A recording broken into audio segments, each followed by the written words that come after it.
The Profits is proud to be sponsored by Game of Silks. Go to silks.io to get in the game. Real ownership, real races, real rewards. Sure bag coffee. The Florida Derby is this weekend, and it looks as though it could be a key prep leading into the Kentucky Derby, with reigning champion 2-year-old Fierceness looking to get back on track with a win over Hades, who defeated him in the Holy Bull.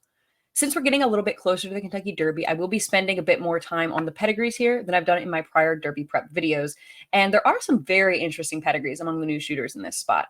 So there's a lot to cover. Let's go ahead and jump right into the 2024 Florida Derby on this edition of the Pedigree Puzzle.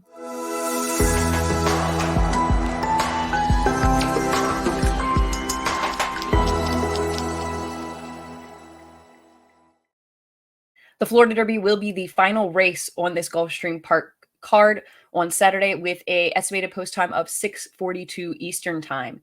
It is a $1 million race going 1.1 miles on the dirt, and there are 11 contenders entered in here. So let's go ahead and get started going through them with Frankies Empire. This is the winner of the Swale Stakes. He started his 3-year-old season with that race in his first start for trainer Michael Yates. And then he returned with a third-place effort in the Fountain of Youth behind leading Kentucky Derby contender Dornoch. Now, there are a lot of people who came out of that race unimpressed with Dornoch's performance, and if you're in that camp, you might not be interested in the 3 horses that are coming into this spot out of the Fountain of Youth. However, I am of the opinion that Dornoch is just the kind of horse who's inclined to wait on his competition, and thus I don't think it's possible to really judge the quality of race based on where Dornoch was, because Dornoch is going to run to his competition, and I am still very high on Dornoch moving forward. So while I don't think Frankies Empire is a win contender in here, I do think he could be a really interesting horse to use underneath. As long as you get a price of 15-1 or greater, I think anything less than that would be a bit too short for me. But he has put in some really consistent types of races, especially in these last 3 starts. He's a son of Classic Empire out of the Dixie Union mare Donna D, who was stakes place at 1 mile and has produced 2 other black type runners. Classic Empire finished 4th in the Kentucky Derby and 2nd in the Preakness, and while he's also the sire of last year's Kentucky Derby 3rd place finisher Angel of Empire, who finished a fairly close 4th in the Belmont, I do think it's worth noting that Classic Empire does have yet to get a stakes winner at greater than 9 furlongs. The cross of Classic Empire's sire, Pioneer of the Nile, over mares carrying Dixie Union has been pretty good. We've got 3 stakes winners in 37 starters, which is a very healthy strike rate of just over 8%, suggesting this is a fairly beneficial cross. Nold showed here was a winner of the 9 furlong Del Mar Derby, so this cross can get a horse that wins at 9 furlongs as well. So I don't think the extra 1/16 of a mile hurts Frankies Empire in here, but I would have some possible reservations about whether 1.25 miles will be what he really wants to do. Moving on to Hades. This is the winner of the Holy Bull and a horse that you need to consider strongly in here. In some ways, he did get a dream trip in the Holy Bull, especially when compared to Fierceness. He rode the rail all the way around and was very close to a slow pace, but at the end of the day, he beat Fierceness on the square in that race and proved to be best. Fierceness looked like he was going to go right by him, and Hades dug in very gamely and denied him. He's also proven that he doesn't need that kind of trip to win. He overcame significant trouble in his debut and closed from very wide to win in a race that was probably shorter than what he really wants to do. And I love his versatility. I expect him to be close to the lead in here and secure that rail position, but Paco Lopez has options with a horse like this. His back-to-back 90 Beyer speed figures give him the highest last out figure and the second highest lifetime figure behind Fierceness. Hades is a son of Awesome Slew, whose best races generally came at 7 furlongs to 1 mile, although he did win the 1 1/16 Smarty Jones Stakes as a 3-year-old. But Awesome Slew was a son of Breeders' Cup Classic winner Awesome Again, so there's reason to believe that his foals could get more distance. And there is plenty of stamina on the bottom of Hades' pedigree as well. His dam, the Shady Lady, is a daughter of Quality Road, who probably wasn't at his best going 10 furlongs, but has proven that he can get routers, with foals such as Abel Tasman, who was a Grade 1 winner at up to 12 furlongs, Alabama Stakes winner Dunbar Road, Spring Quality, who was a Grade 1 winner on turf at 10 furlongs, and a Graded Stakes winner at 11 furlongs, as well as Preakness Stakes winner National Treasure.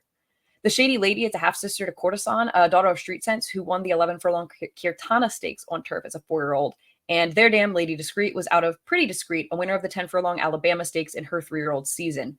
Pretty Discreet was an excellent brood mare and produced Grade 1 Cigar Mile winner and Millionaire Discreet Cat, as well as Grade 1 King's Bishop winner Discreetly Mine. There's also precedent for this family to have success when crossed with Awesome Again, as Grade 1 Ogden Phipps winner Awesome Maria was out of an Awesome Again daughter of Pretty Discreet. So anyone who's been following my content for a while probably knows how I feel about Hades. I wrote about him on my blog prior to the OBS April sale, and then highlighted him last June in a Pedigree puzzle video on the future stars of horse racing. In that video, I discussed his breeze at the sale, where he was just full of energy and really looked like he could have gone around the track a few more times without any issue. So with all of this in mind, I am not worried about the 1.125 or the 1.25 of the Kentucky Derby for Hades, and I think this horse will only continue to improve with time and experience. Next is Bis Out. This is a runner for the same Rapoli-Pletcher connections as Fierceness, and he's coming here with just a maiden win in 2 starts. That victory came in a maiden special weight on the synthetic at Gulfstream, and while he did show a lot of courage to win that race, this is quite the step up. The horse he outfinished to the wire that day was 0-4 at the time and came back to finish 5th in his most recent start. He did add Lasix that day, did Bis Out, which he was not on in his 4th place debut effort. So I think it's always worth just keeping that in mind with a horse like this. It doesn't mean that the Lasix made the difference, but it is something different that he is going to be trying, in addition to going back to dirt in here. So I think he's a little bit tough to trust. He did sell for $700,000 at the OBS April sale last year, which is quite a significant price for a son of Looking at Lucky, who's remained in Chile for this breeding season rather than returning to the US. I am a big fan of Looking at Lucky as a sire, and I think his loss was a serious one for the Kentucky breeders looking for a consistent source of quality for a value price. But having said that, I am a bit skeptical of this particular son of Looking at Lucky being worth the price tag. Though his dam was a stakes winner going a mile on the dirt, she has yet to produce anything of significant quality. She is the dam of the gelding Lemon Kick, who's earned just over $100,000, but he's taken 38 starts to earn that amount. The second dam, Laguna Seca, was also a stakes winner and was out of the multiple graded stakes winner top account, who produced an additional stakes winner. But there's nothing here that really screams $700,000 to me, and I'd be surprised if he was a major factor in here. In addition to the decent, without being exceptional, production in the immediate family, the cross of Looking at Lucky over Giants Causeway mares has not been very good. From a pretty solid sample size of 48, he has only a single stakes winner, that being Maybelline. So I'm not convinced that this is a beneficial cross, and overall, I think this is an easy horse to pass on in this spot. Next is Grandmo the First. He strung together 3 consecutive 3rd place finishes in stakes since winning his first 2 races over the synthetic at Gulfstream, but he came the closest he's been to a stakes win yet in the Tampa Bay Derby, where he stalked a very slow pace and came within a neck of winner domestic product. He was under a hard drive for a significant portion of that race and really had to grind out that 3rd place finish, but he was trying real hard and managed to go on with the eventual winner when he came alongside him. He did put up a career best buyer of 82 for that race, though, so perhaps he's just getting better at the right time. He has been very consistent. This is the son of Uncle Mo, whose only start at 10 furlongs was a disappointing effort in the Breeders' Cup Classic, but is, of course, the sire of Kentucky Derby winner Nyquist, as well as Pacific Classic winner Arabian Night and Alabama Stakes winner Randomized. So clearly, Uncle Mo can get a winner at greater than 9 furlongs, at up to 10 furlongs. Grandmo the First's dam, Lily So Fair, was a winner at a mile, and while her dam's best career win came at 6 furlongs, she is the dam of Grade 1 Florida Derby winner Materiality, as well as Gazelle Stakes winner My Miss Sophia, who was second in the 2014 Kentucky Oaks. So there's plenty of quality, as well as past success in this very race, in the immediate family of Grandmo the First. Overall, though he's a bit of a grinder, he's been very consistent, and I really wouldn't be surprised to see him grind out another 2nd, 3rd, 4th place finish in here. Then we have Real Macho. This was the 4th place finisher in the Fountain of Youth, a race he came into off of a win over the track in a $75,000 optional claimer over Born Noble, a horse who cost $725,000 as a yearling and had broken his maiden by 5.5 lengths in his prior start. So there's reason to think there was a decent horse in behind him in that allowance win. A run back to that would make him competitive in here, and while he was on Lasix for that effort, he broke his maiden last year without Lasix, so he's proven that he doesn't necessarily need the medication to perform. This is the first of 2 sons of Breeders' Cup Classic winner Macho Man in the field. In addition to his own win at 10 furlongs, Macho Man is the sire of Grade 1 winner Mucho Unusual at 10 furlongs, as well as Grade 1 Pegasus World Cup winner Mucho Gusto at 9 furlongs. Real Macho is the first foal from his dam who was unable to win in 5 starts, but who is a half-sister to multiple stakes-placed runner by Macho Uno, the sire of Macho Man, and to the stakes-placed runner Can't Happen Here, a son of the Street Kai Stallion Desert Party, finished 3rd in the 1.16 Bourbon Stakes on the turf as a 2-year-old. The third dam in here, Rabiadella, was a graded stakes winner at a mile on the turf and also won the Grade 3 Monrovia handicap sprinting on the downhill turf course at Santa Anita. Her best foal was graded stakes winner Diadella, a winner of the Grade 2 Canadian handicap, going a mile and an eighth on the turf. But she was also the dam of 3 other stakes winners, so there is some quality here. And so despite there being some sprinter types in the immediate family, including that one from the Macho Uno sire line out of the second dam, I'm not really concerned about the mile and an eighth for Real Macho. He's out of a Curlin mare, and his second dam sire Touch Gold was a winner of the Belmont. Now we have Le Dombro. This is another horse in here with quite a bit of experience, and he's coming off back-to-back runner-up finishes in stakes over the track, just holding second in the Fountain of Youth to Frankies Empire, who he chased home in the Swale. I wouldn't be surprised to see him fairly close to the pace in here, as while he was close to the relatively mild Fountain of Youth pace, he was on the lead in both his debut and his maiden win, which both came sprinting. I think he's fairly comparable to Frankie's Empire. I can't really separate the two of them very well, and he's another one who I think could possibly hang on for a placing in here. Like Real Macho, Le Dombro is by Mucho Macho Man. His dam, Valiant Emma, was a graded stakes winner at 10 furlongs in Peru and ran most of her races between a mile and an eighth, so the distance isn't really a question there. Her sire, Pegasus Wound, was a son of Kentucky Derby winner Fusaichi Pegasus and was Grade 1 placed in the Champagne as a 2-year-old. Valiant Amelia has 2 other winners from as many starters, though neither of them are as good as Le Dombro, and her grand dam, St. Amelia, was a multiple graded stakes winner in Peru. Overall, I think the mile and an eighth will be fine, and if he ends up trying a mile and a quarter down the road, I don't think that will be an issue either. Next, we have Catalytic. He comes in with just 2 races, shown here as a debut win by 5.5, going 6.5 furlongs over this track last October. And he followed this up with a close runner-up finish in a 6-furlong auctional claimer at Tampa on March 8th. This will be his first time going 2 turns, and trainer Safi Joseph hits at a 22% clip with that move, which is pretty much on par with his 23% win rate in 2023.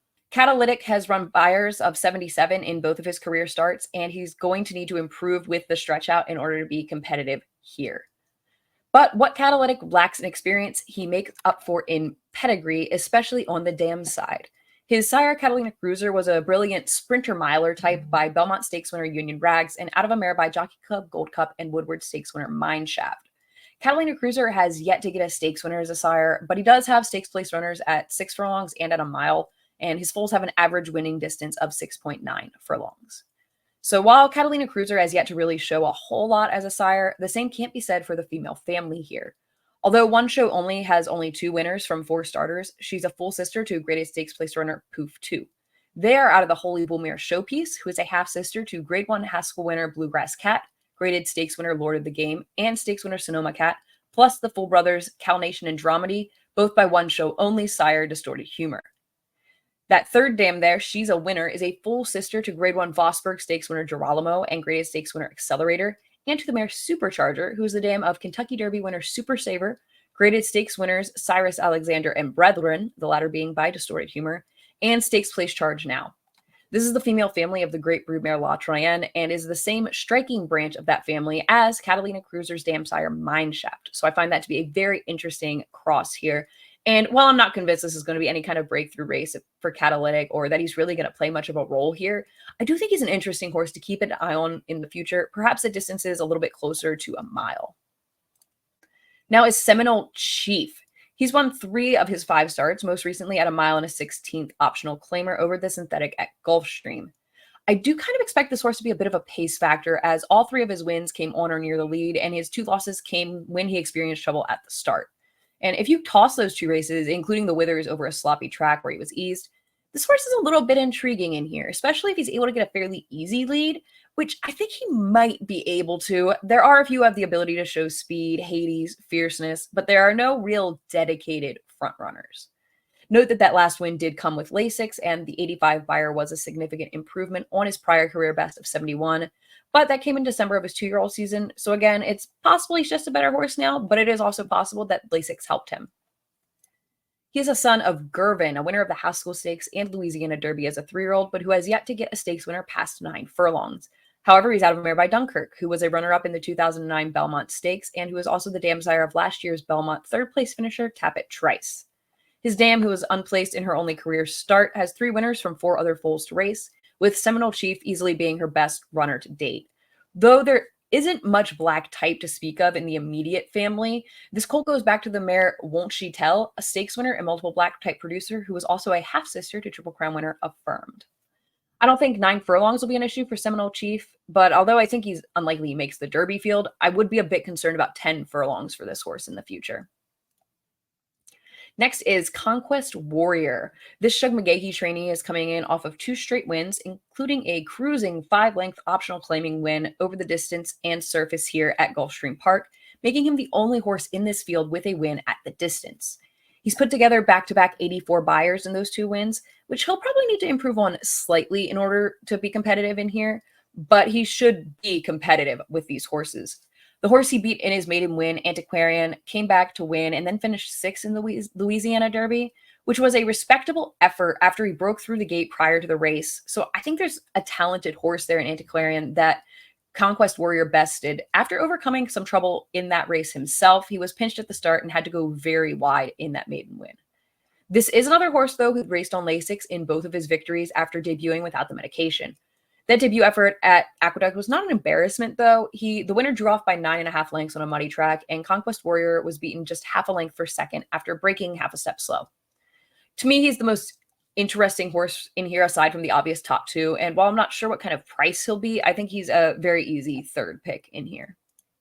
This is a son of City of Light, who also has Fierceness in the field, and he cost $1 million as a yearling. He's out of the stakes winner Tea Time, who was a stakes winner from 6 to 8 furlongs and has 2 winners from 3 other starters to date. Tea Time was the best foal out of her dam, the unraced Empire Maker mare Asian Empress, who was out of the stakes winner Aurora, the dam of 2 Grade 1 winners, Akoma, a full sister to Asian Empress, both being by Belmont stakes winner Empire Maker, and Arch, as well as UAE Horse of the Year Festival of Light. Grade 1 Breeders' Cup filly mare sprint winner Kafefi is also a member of this family. She's out of a different daughter of Aurora. And this is a huge female family. There have been 84 stakes winners tracing their direct tail female matrilineal line to Conquest Warrior's 5th dam, Courtly D. This cross of City of Light sire Quality Road over Tea Time sire Pulpit has produced 4 stakes winners in 55 starters, including the promising runner Integration, who's also trained by Shug McGahee, and is out of a 2nd dam by Pulpit's son Sky Mesa. So this looks to be a pretty solid cross here. Conquest Warrior has already proven that he can get the 9 furlong distance, so I don't worry about that. And the female family has tended to produce more 8 to 9 furlong types. City of Light was probably bested around that same distance, so while I wouldn't necessarily worry about 10 furlongs with this horse, I don't necessarily think he's going to thrive at the classic distance either. I think 9 furlongs is probably his sweet spot.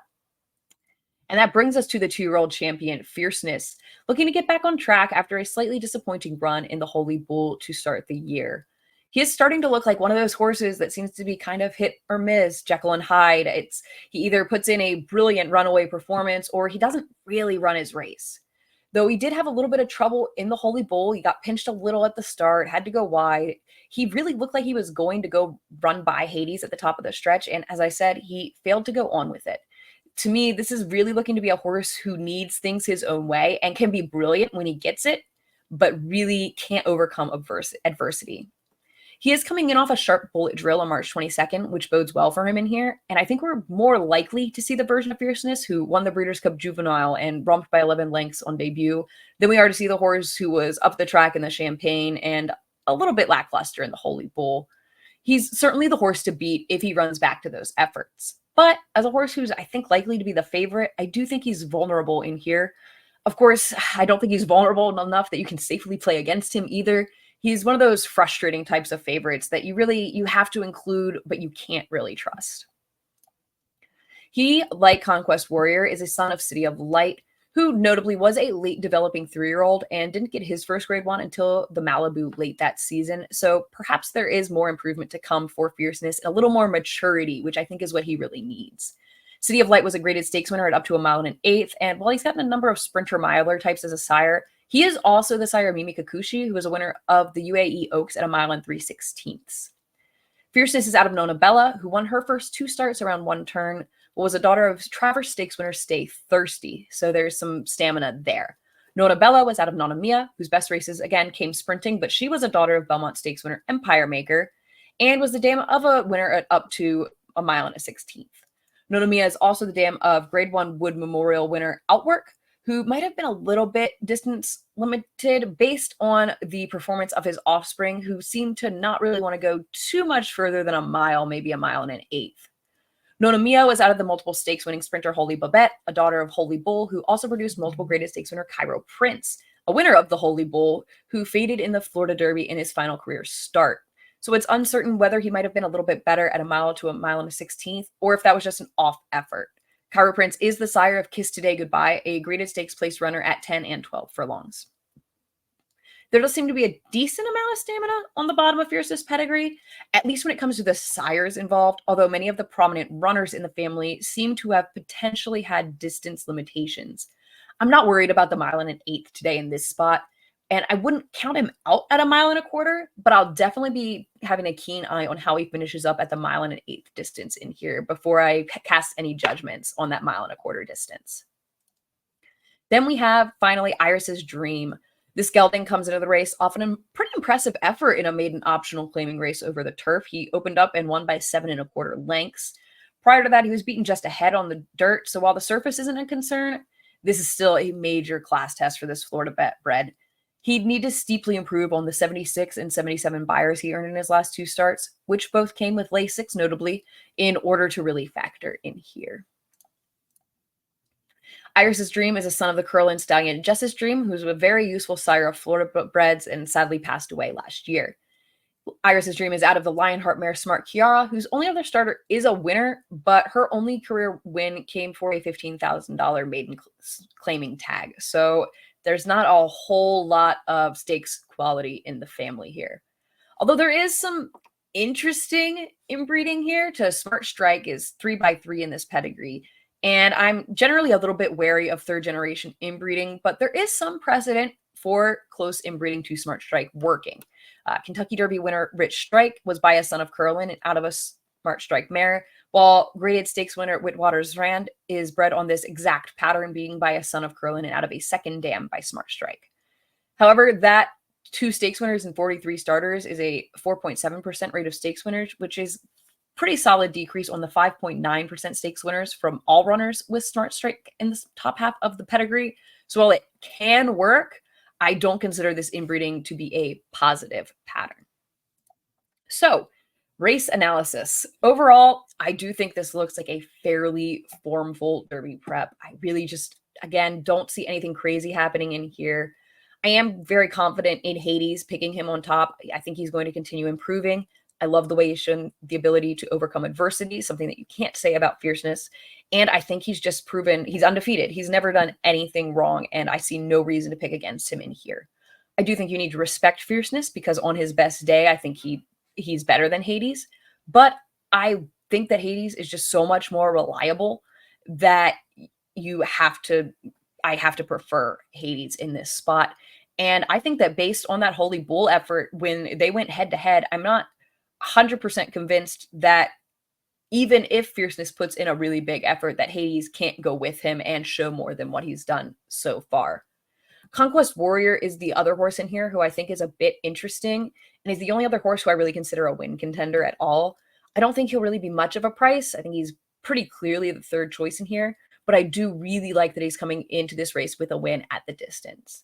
As far as underneath, I do think there are a few horses who could pick up some pieces, maybe third, fourth. Horses like Grandamo the First, Frankies Empire, and the Don Bro are all a little interesting. And even Seminal Chief, I think, could stick close to the pace and kind of hang on for a piece of the purse money.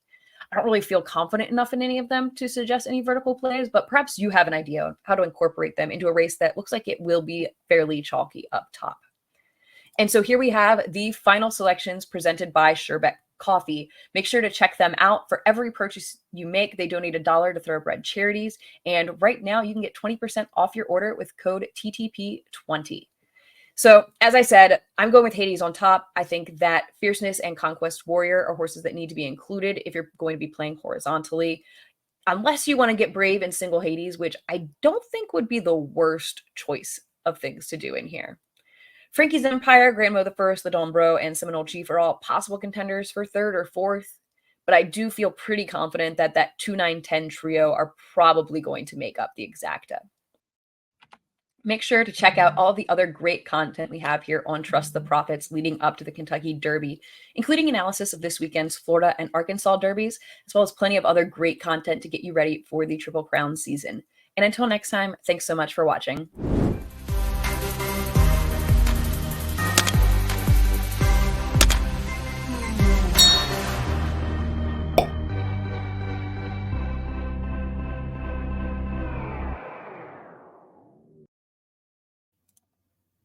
You ready for the Triple Crown season? Let me redo that. Including analysis of the Florida and Kentucky. Okay, hold on.